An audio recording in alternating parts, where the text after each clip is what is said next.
तो नमस्कार। 5 राज्यों में चुनावों की घोषणा के बाद अब कांग्रेस की पहली लिस्ट भी आ गई है, जिसमें 144 उम्मीदवारों की सूची जारी कर दी गई है। इन्हीं सब पर बात करने के लिए हमारे साथ कांग्रेस के मध्य प्रदेश के नेता हैं,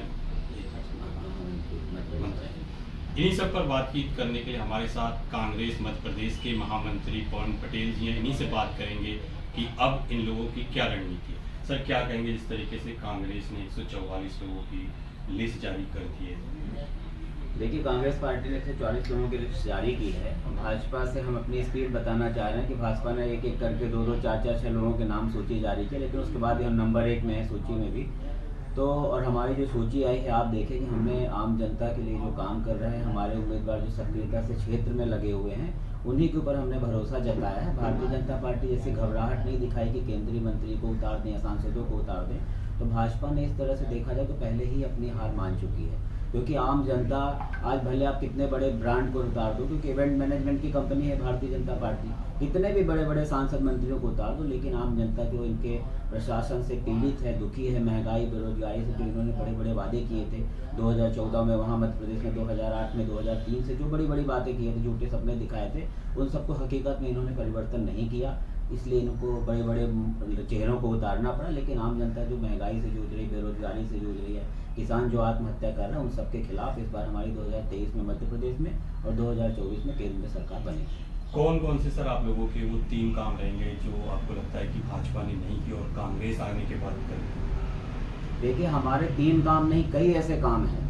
जैसे महंगाई सबसे बड़ी बात है। इनको आपको नारा याद हो, बहुत बड़े बड़े नारा दिया था, इंटरनेशनली अवॉर्डेड नारा है शायद कि बहुत ही महंगाई की मार अब की बार मोदी सरकार, उस नारे की हकीकत हर व्यक्ति ढूंढ रहा है। हमारी 15 महीने से कम समय माननीय कमलनाथ जी की सरकार रही मध्य प्रदेश में, उसमें हमने महंगाई से निजात दिलाने का प्रयास किया। हर व्यक्ति को 100 रुपये में 100 यूनिट बिजली हमने दिया है। ये सिर्फ घोषणा करते हैं, उद्योगपतियों को बिजली दे देंगे, लेकिन आम जनता के ऊपर उनके सामान कुर्की कर रहे हैं, उनके ऊपर केस लगा रहे हैं। हमने ओबीसी वर्ग के साथी को 27% आरक्षण माननीय कमलनाथ जी ने 15 महीना के कम समय काम करने को मिला। तो आज हमारा ओबीसी वर्ग का साथी भी पूछता है कि जब 2014 से 2003 से कमलनाथ भारतीय जनता पार्टी की सरकार थी, तब इन्होंने ओबीसी को आरक्षण क्यों नहीं दिया?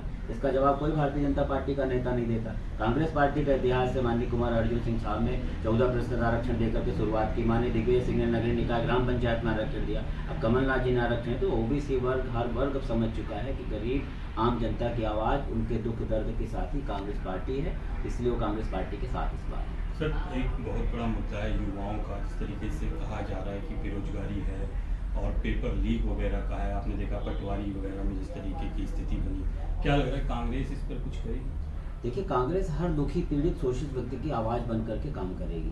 भारतीय जनता पार्टी के इतिहास रहा, उन्होंने व्यापम जैसे घोटाले किए, फिर उसका नाम बदल दिया, प्रोफेशनल एग्जामिनेशन बोर्ड कर दिया। तो ये घोटाले करते हैं, उसके ऊपर दूसरी चीज़ का लेबल लगाते जाते हैं। पटवारी घोटाला इन्होंने किया। अब युवा अच्छी तरह से समझ चुका है, युवाओं को पता है कि अगर सही मायने में किसी ने हमको अधिकार दिया है, तो हमारे पूर्व प्रधानमंत्री आदरणीय राजीव गांधी जी ने हमें मत डालने का अधिकार दिया है। उसी मत डालने के अधिकार का प्रयोग करते हुए इस बार भारतीय जनता पार्टी को मजा चखा है, क्योंकि इन्होंने बोला था कि हम हर साल 2 करोड़ रोजगार देंगे, और जब हमारा बेरोजगार जाकर के रोजगार मांगता है, तो हमारे देश के डायनेमिक प्रधानमंत्री बोलते जाके पकौड़े करो। इन सब बातों का हिसाब जनता पार्टी से, भारतीय जनता पार्टी से इस बार प्रदेश की जनता, युवा, मजदूर, किसान सब लेगा। लाडली योजना की बात होती है, शिवराज सिंह चौहान जी कहते हैं कि महिलाओं के लिए बहुत काम किया जा रहा है, पैसे दे रहे हैं। देखिए, पैसे से ये तो एक तरह से देखा जाए तो वोट खरीदने की बात हुई, और दूसरा जो लाडली बहना, तो क्या लाडली बहना को नहीं लग रहा होगा कि 2008, 2003, 2014 से आज तक लाडली बहना की याद क्यों नहीं आई? चुनाव के कुछ चंद महीनों पहले, चंद दिनों पहले उनको लाडली बहना की याद आ जाती है। बड़े बड़े विज्ञापन दे जाते हैं कि 10 तारीख आने वाली है। तो क्या लाडली बहना पूछना चाहती है कि 2014 से आज तक 10 तारीख क्यों नहीं आई? इस बार लाडली बहना की राखी खुशियों वाली है, तो लाडली बहना पूछना चाहते हैं कि अभी तक की राखी खुशियों वाली क्यों नहीं थी? ये सब ये भय ज्वलंत मुद्दों से ध्यान भटकाने का प्रयास कर रहे। आम जनता उस सबको अच्छी तरह से समझ चुकी है, और इनकी एक इस बार नहीं चलने वाली, इसलिए इनके कथनी और करनी को जनता अच्छी तरह से समझ चुकी है। अभी कुछ भी कर रहे हैं, का तो यही लोग कहते हैं उस समय विरोध कर रहे थे जब कांग्रेस लाई थी। जातिगत जनगणना की बात कांग्रेस लाई, तो उसका डाटा इन्होंने निकली। हर वर्ग अब समझ चुका है, उसमें कोई बताने वाली बात नहीं। हर वर्ग सुबह से लेकर शाम तक जो आदमी जीता है, रहता है, खाता है, हर चीज़ में भारतीय जनता पार्टी को झूठ को महसूस कर रहा है। जब पेट्रोल डलाएगा तब महसूस कर रहा है, जब बच्ची की फीस जमा करेगा तब महसूस कर रहा, जब किसान खाद लेने जाएगा तब महसूस कर रहा, जब किसान बिजली के भारी भारी बिल जमा करने पड़ते, हर चीज़ को अब बताने की जरूरत रहेगी। और दूसरा, ये चुनाव जो है अब कांग्रेस और भाजपा का चुनाव नहीं बचा है, ये चुनाव इस देश के संविधान को बचाने का चुनाव है, युवाओं और किसान को बचाने का चुनाव है। इसलिए आज सब जनता ये सोच करके नहीं कि हम कांग्रेस के साथ हैं, बल्कि ये सोच करके कि संविधान को बचाने के लिए हम अपने हिस्से की जिम्मेदारी का निर्वहन करने का वक्त आ गया। पढ़ो और पढ़ाओ योजना आप ही तो सर लेके आए।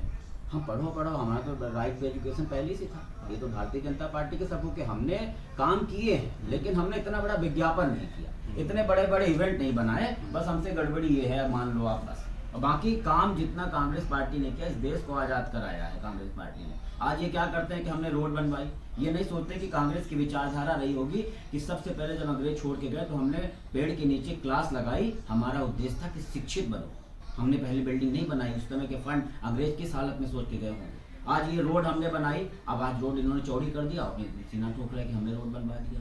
तो ये वक्त के साथ चीज़ें बदलती रहती हैं। वक्त के साथ जहां हमारे आज 10 फीट रोड में काम होता था, आगे जब ट्रैफिक बढ़ेगा तो 20 फीट रोड में बढ़ेगा काम। जिसकी सरकार रहेगी वो बनाएगी। लेकिन हमने शुरुआत की, हमें गर्व है कि हम कांग्रेस पार्टी के छोटे से कार्यकर्ता, उस पार्टी के जिसके पूर्वजों ने अपने प्राणों की आहुति देकर के इस देश को आज़ाद कराया। आज फिर से हर व्यक्ति महसूस कर रहा है उस आज़ादी को सजो कर, उस आज़ादी को सुरक्षित रखने के लिए हम सबको अपने अपने हिस्से की जिम्मेदारी का निर्वहन करना। लेकिन सर, आप जिस तरीके से आप लोग भी तो एक तरीके से जो कहा जाता है कि पैसा देंगे, बच्चों को ही देंगे, लेकिन दे तो रहे हैं, तो वो एक तरीके से मुफ्त नहीं। देखिए, मुफ्त की योजना नहीं है उसको देखिए, कुछ चीज़ें होती हैं जो हमारी आवश्यकता होती है, कुछ चीज़ें हैं जो ज़रूरतमंद है, उसको हमें खाना खिलाना पड़ेगा। वहाँ पे हम ये नहीं कर सकते हैं कि उसको हम पहले कि तुम अपने से कमाओ, पहले उसको खाना देना पड़ेगा। हम उस तरह की स्कीम, उस तरह की योजनाएं लाएंगे कि हमारा प्रयास रहेगा कि आने वाले समय में लोग यहाँ के इतने आत्मनिर्भर हो जाएं कि उनको फ्री की ज़रूरत ही ना पड़े। ये भारतीय जनता पार्टी के सपोर्ट हैं कि आप 2 महीने पहले, 1.5 महीने पहले इस टाइप की घोषणाएं करें तो हम जनता सब समझ रहे हैं इनके जो छलावा ये कर रहे हैं। मोदी जी अपने हर मंच से कह रहे हैं कि भाई कांग्रेस से आज़ादी, भ्रष्टाचार से अगर बचना है तो कांग्रेस को वोट मत देना। आप दोनों की तुलना कर लीजिए, किसके ज़माने में कितने भ्रष्टाचार हुए हैं, किस अडानी, ये कितना झूठ और फरेब बोला गया है। ये किसानों का कर्जा माफ़ नहीं करेंगे। हमारे कमलनाथ जी ने 27 लाख किसानों का कर्जा माफ़ किया। इन्होंने अभी कुछ दिन पहले किसानों की ब्याज माफ़ करके अपनी पीठ ठोकने का काम कर रहे हैं। मैं पूछना चाहता हूँ, जब अडानी का आप 86,000 करोड़ का कर्जा माफ़ कर सकते हो, तो किसान, हमारा अन्नदाता जो है, इतनी विषम परिस्थिति में काम करता तब जाके इस देश और प्रदेश का पेट भरता है, तो उसका कर्जा क्यों नहीं माफ़ कर सकते? अगर ये किसानों को हितैषी, तो दिल्ली की सड़कों पर 750 किसान क्यों मर गए? जब किसान बिल वापस लेने के उनको आतंकवादी बोला मोदी जी ने, उनको फिलिस्तीनी बोला, लेकिन जब इनको लगा कि उत्तर प्रदेश का चुनाव हाथ से निकल जाएगा तो तीनों काले कानून वापस ले। लेकिन तब तक 750 किसान शहीद हो चुके थे। उन 750 किसानों की मौत का हिसाब भारतीय जनता पार्टी से इस प्रदेश और देश की जनता लेगी। इस बार कांग्रेस आएगी तो दंगे लाएगी, मोदी जी का ये भी कहना। मोदी जी का कहना क्या है? हमने काम किया। मोदी जी कुछ भी कहते रहे, एक करके कंपनी बेचते जा रहे हैं। जो कांग्रेस ने कब बनाया, इस देश का निर्माण किया, उसको बेचने का काम कर रहे हैं। तो कांग्रेस पार्टी के बातों के लिए लड़ने का प्रयास करते हैं, वो कांग्रेस पार्टी के काम को लोगों से छुपाने का प्रयास करते हैं। कांग्रेस पार्टी ने करके दिखा दिया, कांग्रेस पार्टी ने इस देश को आजाद करके बता दिया, और फिर से कांग्रेस पार्टी भारतीय जनता पार्टी जैसी फिरका परस्त ताकतों से इस देश को आजाद करके बताएगी। तो सर, अमृत काल से आप क्यों खुश नहीं है? भाजपा तो कह रही है कि अमृत काल चल रहा है। देखिए, हम हर उस काम से खुश हैं भारतीय जनता पार्टी के जो बिना किसी छल कपट के देश हित में काम कर रही है। उस सब में कांग्रेस पार्टी उनके साथ में है, लेकिन उसके पीछे की षड्यंत्र, उसके पीछे की राजनीति, उसके पीछे के इनका जो चाल है, उस चाल से हमें दुख है, उस चाल से हमें दिक्कत है। अभी सर, कुछ दिन पहले ही राहुल गांधी को जो पोस्टर आया रावण, वो दिखाया गया, और आप तो दशहरा भी चालू हो गया। कैसे देखते हैं कि आज का रावण बताया जा रहा है? नहीं, वो बताने की बात क्या है? एक्चुअल में रावण कौन है?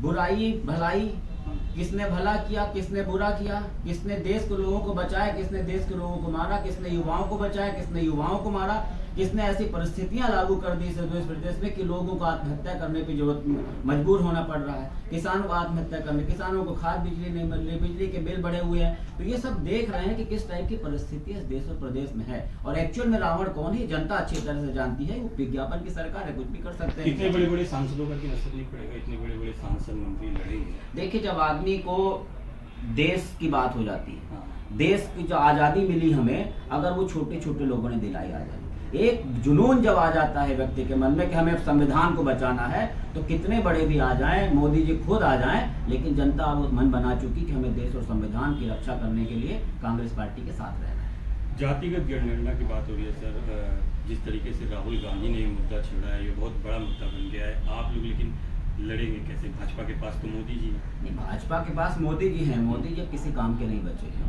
मोदी जी का पूरी उनका जो चेहरा था वो अच्छी तरह से सब जग जाहिर हो चुका है। और जातिगत जनगणना होनी चाहिए। कांग्रेस पार्टी हमेशा हर वर्ग के साथ में रही, हर वर्ग के सुख और दुख के साथ में काम किया है। और जातिगत जनगणना इसलिए होनी चाहिए जब जानवरों की जातिगणना हो सकती है, पेड़ों की जातिगत जनगणना हो सकती है, तो हर व्यक्ति की जातिगत जनगणना होनी चाहिए। भाई जातिगत जनगणना से हमें पता पड़ जाएगा किसकी कितनी आबादी है, किसे हमें कितना उसके डेवलपमेंट के लिए काम कर रहा है। भाई जब बच्चे होते समझ में आता है किसको कितनी रोटी देना, किसको कितनी भूख लगी। जो जातिगत जनगणना तो बहुत ही आवश्यक। उसके बाद जो सही मायने में उस वर्ग के लिए जो शोषित है, पीड़ित है, दुखी है, उसके हक और अधिकार की लड़ाई, उसके हिसाब से नीतियां, उसका निर्माण उसके बाद ही हो पाएगा।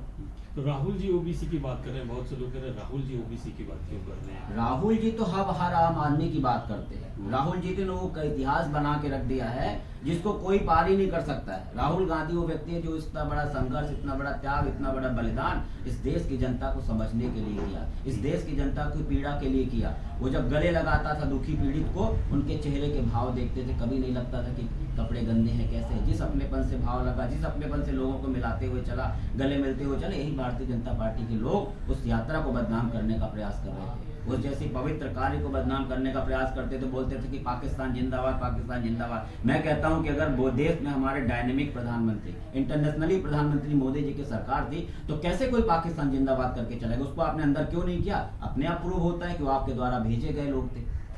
सर आप लोग पत्रकारों को भी बहिष्कार कर रहे हैं, 14 पत्रकारों का आपने बहिष्कार कर दिया, कितना उचित? नहीं देखिए, बहिष्कार नहीं किया। कुछ चीजें होती हैं जो परिस्थितियां जिस टाइप की होती है उसके हिसाब से निर्णय लेना पड़ता है। हमारे शीर्ष नेतृत्व ने निर्णय लिया कि जब हम आपके सामने ए बोलेंगे, आप बार बार बी दिखाओगे, हम आपके सामने ए बोलेंगे, आप बी दिखाओगे, तो उसका कोई औचित्य नहीं। इसके बजाय हम कहीं और जनता के हित में कोई पॉजिटिव सकारात्मक कार्य करें तो समझ में आता है। जब हम बार बार किसी चीज को, अच्छी चीज को अच्छे मन से बताने का प्रयास करते तो उसी चीज को, भाई पत्रकारिता इतने बड़ा काम है, इसका चौथा स्तंभ है, मतलब सबसे बड़े तो आप लोग हैं। हम लोग कितनी भी मेहनत करें, उस मेहनत को सही मायने में आम जनता तक पहुंचाने का काम आप लोग का रहता है। लेकिन वो भी अगर नहीं करेंगे तो हमें मजबूरी में इस टाइप से कदम उठाने पड़ते हैं। कांग्रेस की कितनी सीटें आएंगी? भाजपा तो कह रही है हमारी 150 प्लस आएंगी। देखिए, हम बड़े स्पष्ट बहुमत के साथ सरकार बनाएंगे, बड़ी मजबूती के साथ सरकार बनाएंगे। और जो हम लोग का आकलन है, मैंने इस पूरे प्रदेश में 3 बार यात्राएं निकाली, जो हमारा आकलन है, हम मिनिमम 130 प्लस रहेंगे।